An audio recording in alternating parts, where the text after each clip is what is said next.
Ġie ffirmat ftehim bejn il-Ministeru għall-Politika Soċjali u l-Fondazzjoni SEPH fejn il-Gvern qed jinvesti 7 miljun euro fil-kura alternattiva ta' 20 ta' tfal li qed jgħixu fi djar residenzjali.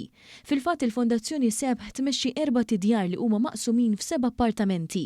B'kull appartament jieħu 6 tfal għal total ta' 42 tifel u tifla. Bekk il-ftehim għandu lan li jiġi offrut lilhom iżjed ambjent ta' familja.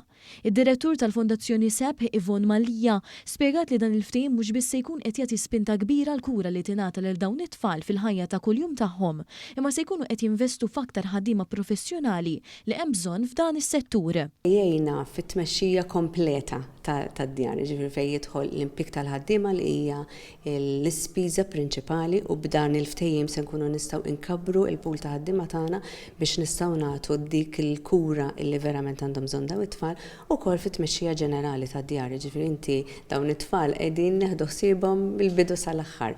L-ikel, il-ħwejjeġ, affarijiet tal-iskola, il-ħruġ tagħhom, it-terapija, so huwa servizz holistiku biex jgħin il dawn it-tfal jelħqu l-aħjar potenzjal tagħhom.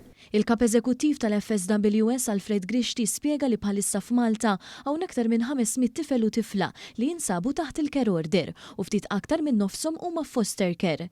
Il-Ministru responsabbli mis-settur Michael Falzon tenna li b'dan l-investiment it-tfal kollha fl-aħħar mill-aħħar ikollhom ħajja alternattiva aħjar. Meta inti tinvesti fis-soċjetà qed tagħmel isbaħ investiment. Hemmhekk mhux qed tonfoq il-flus, hemmhekk qed tinvesti l-flus. U l-ftehim tal-lum ftehim b'saħħtu li anka l-ammont involut nitkellmu fuq 7 miljun euro u investiment fit-tfal. U investiment fit-tfal tagħna, investiment b'kollaborazzjoni sħiħa mal-Fondazzjoni SEPH għax fis-soċjal kollha kemm aħna stakeholders fl-aħħar mill-aħħar soċjetà waħda għandna.